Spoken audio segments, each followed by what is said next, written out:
पूरी दुनिया में, ख़ित्ते में क्या पूरी दुनिया में गैर मामूली हालात हैं, जिसकी वजह से हम सबको इस बात का एहसास है, और ख़ास तौर पे वज़ीर आज़म शहबाज शरीफ साहब को, कि एक महंगाई का दबाव और एक जो आपकी जो ईंधन की कीमतों में को बढ़ाना पड़ा, उसकी वजह से जो उसके असरात हैं उनको हमने किस तरह से इंश्योर करना है, और इसको अपने जो आम हमारी आवाम हैं, और जैसे कि बिलाल ने भी कहा कि ख़ास तौर पे जो हमारा मुतवस्सित तबका है उनको हमने किस तरह से इन सारी चीज़ों से बचाना है। उसके ऊपर वज़ीर आज़म पाकिस्तान मुतअद्दद मीटिंग्स सूबों से भी करते रहे, फील्ड मार्शल भी उनमें से चंद मीटिंग्स का हिस्सा रहे, और उन तमाम जो वहाँ पे चीफ़ मिनिस्टर साहिबान के साथ जो निगोसिएशंस हुई, और एक नेशनल पैकेज जो सामने आया जिसमें मोटरसाइकिलों का जिक्र आया, जिसमें पब्लिक ट्रांसपोर्ट को फ्री करने का जिक्र आया, जिसमें ये बात हुई कि किस तरह से किसानों को जो है वो सब्सिडी देनी है। उसके साथ साथ एक बहुत अहम चीज़ थी, जो डीज़ल की कीमतों की इजाफे की वजह से एक महंगाई का ज़ोर आता है किसी भी माशरे के अंदर, क्योंकि आप जानते हैं कि उससे ये तमाम जो गुड्स ट्रांसपोर्ट होती है, सब्जियां, फूड इन्फ्लेशन का ख़दशा होता है, उसको प्रिवेंट करने के लिए, उससे बचने के लिए एक बड़ा अहम फ़ैसला लिया गया कि जितनी ये बड़ी ट्रांसपोर्ट है, जिसके अंदर हमारे ट्रक्स हैं, जिसके अंदर हमारी पब्लिक सर्विस की बसेस हैं, जिसमें हमारे शहरी जो हैं वो सफ़र करते हैं, ताकि सफ़र करने के लिए किराए ना बढ़ें और ये जो लार्ज गुड्स ट्रांसपोर्ट हैं उनके किराए ना बढ़ें, तो फेडरल गवर्नमेंट ने सूबों के साथ मिलके वज़ीर आज़म पाकिस्तान की सरबराही में एक बाकायदा सब्सिडी का निज़ाम शुरू किया। और बेशक वो पीर को तमाम दफातर के बैंक्स भी पीर को खोलेंगे और स्टेट बैंक भी पीर को खोलेगा, लेकिन वज़ीर आज़म साहब की एक हिदायत थी कि क्योंकि ये गैर मामूली हालात हैं और लोग इस वक्त दबाव में हैं,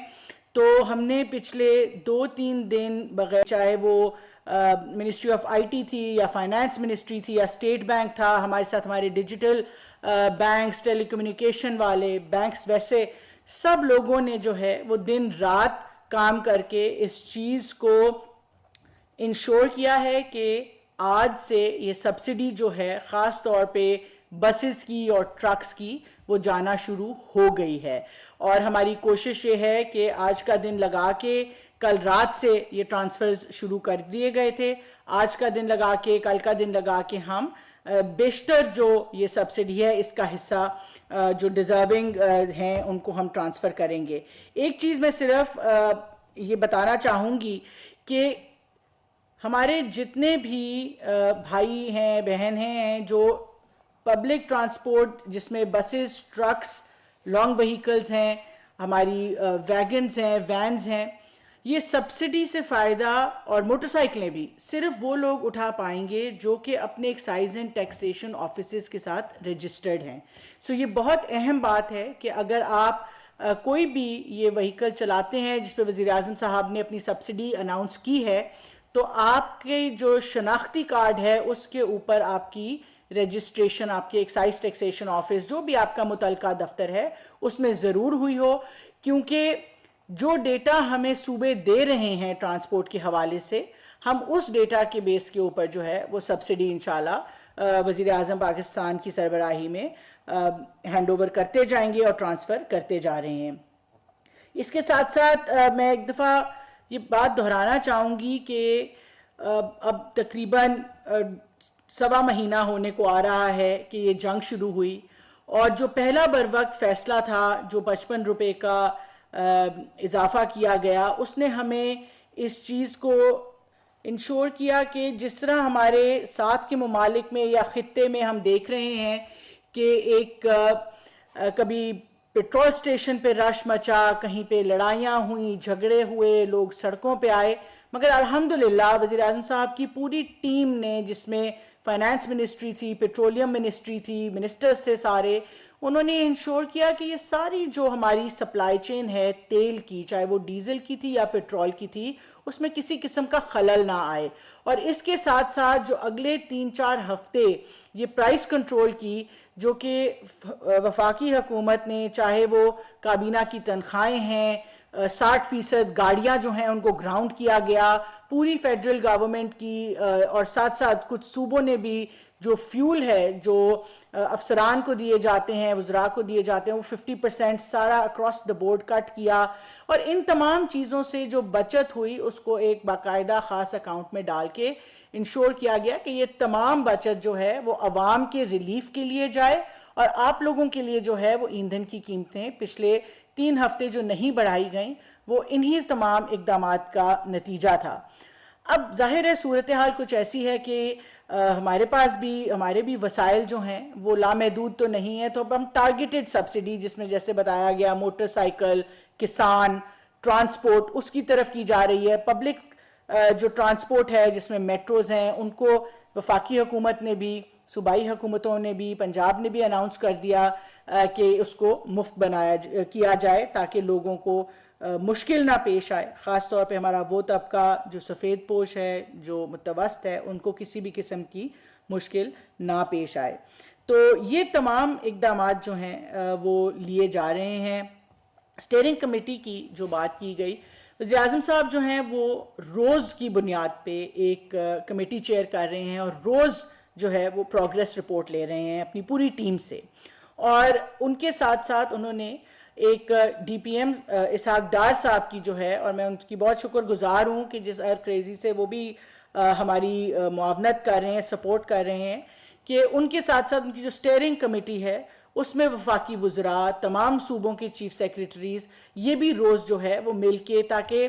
जो एक नेशनल पैकेज प्राइम मिनिस्टर ने अनाउंस किया सूबों के साथ, उसकी प्रोग्रेस रिपोर्ट भी रेगुलरली ली जा रही है कि सब्सिडीज ट्रांसफ़र शुरू हुई नहीं हुई और बाकी जो फैसले किए गए उनकी प्रोग्रेस। और उस स्टीयरिंग कमेटी के साथ एक इम्प्लीमेंटेशन कमेटी बनाई गई जिसको मैं एज जो वज़ीर आईटी जो है वो चेयर कर रही हूँ और मेरे साथ तारिक बाजवा साहब जो हैं वो को चेयर कर रहे हैं। और हमारी कोशिश ये है कि उस इम्प्लीमेंटेशन कमेटी जो है उसकी प्रोग्रेस रिपोर्ट अब हम दिन में 3 दफ़ा लेके जो है तो वो अपनी स्टीयरिंग कमेटी को और फिर वज़ीर आज़म साहब को कम्युनिकेट करते हैं। इस तमाम एफर्ट का आपको बताने का मकसद ये है कि हुकूमत पाकिस्तान, हुकूमत को एक एक लम्हा आप सबकी इस चीज़ की फ़िक्र है और इस चीज़ का अंदाज़ा है कि किस मुश्किल से जो है वो हम सब इस वक्त गुज़र रहे हैं। और हर वक्त लम्हा बलम्हा हमारी पूरी कोशिश है कि हमारे जितने इक़दामात, जितनी सब्सिडीज़, जितनी आसानियाँ जो वज़ीर आज़म साहब ने अनाउंस की हैं उनको बर वक्त आप तक पहुँचाया जाए। उसके अंदर किसी किस्म की कोई ना रिलैक्सेशन इस वक्त बर्दाश्त की जा रही है। हर शख्स जो है वो तकरीबन हमारे सबके दफातर 24-24 घंटे, पूरा वीकेंड, कोई छुट्टी के बगैर सब खुले हुए हैं। और हम इंशाल्लाह इस चीज़ को पक्का इंश्योर करेंगे कि ये तमाम सब्सिडी, तमाम आसानियाँ आप तक पहुँचा सकें और इससे ज़्यादा भी जो कुछ हो सका हमारी कोशिश है। जो हमारे वसाइल जितना इजाज़त दी, प्राइम मिनिस्टर दिल से इस चीज़ के जो हैं वो फ़िक्रमंद भी हैं कि हम हर मुमकिन जो आसानी है वो आप सब तक पहुंचा सकें। सो इस सब के साथ साथ आपका शुक्रिया। इंशाल्लाह आपको इसी तरह से हम अपडेट देते रहेंगे, सब्सिडीज़ के ऊपर भी, प्रोग्रेस के ऊपर भी, जैसे जैसे ये चीज़ें जो हैं वो सामने आती जाएंगी। आखिर में मैं सिर्फ इतना कहना चाहूँगी कि ये हम सब के लिए मुश्किल वक्त है और हम सूबों के भी शुक्रगुजार हैं जो तमाम सूबे पॉलिटिकल एफिलिएशन के बग़ैर जो हम साथ खड़े हुए। ये इस एक कंसर्टेड एफर्ट का एक नतीजा है कि हमने मुल्क के अंदर अभी तक एक अमन देखा है और अल्हम्दुलिल्लाह आप सबकी मुआवनत से, और हम आप सबके भी शुक्रगुजार हैं कि हम थोड़ा सा इस मुश्किल वक्त को जो पूरी दुनिया के लिए है उसको हम मिल के गुजारेंगे तो दुनिया की कोई ऐसी ताकत नहीं है जो पाकिस्तान को इंशाल्लाह वापस अपनी इकोनॉमिक, माशी जो हमारी एक तरक्की है उसकी पटरी पे वापस लेके आएगी। जैसे वज़ीर आज़म ने 2022 से अब तक पाकिस्तान को डिफ़ॉल्ट के दहाने से एक मुआशी कुव्वत बनाया, एक सस्टेनेबल इकोनॉमिक ट्रेजेक्ट्री पे चढ़ाया, जिसकी वजह से आज हम ये शॉक्स बर्दाश्त भी कर रहे हैं। खुदा ना खास्ता अगर 2022 की सिचुएशन होती तो शायद ये इकोनॉमिक शॉक्स हम एज अ कंट्री हम बर्दाश्त भी ना कर पाते। तो ये इसको वापस हम इंशाल्लाह उस पटरी पे चढ़ाएंगे और हमारी हर मुमकिन कोशिश होगी कि हम हर लम्हा आपके साथ रहेंगे इंशाल्लाह।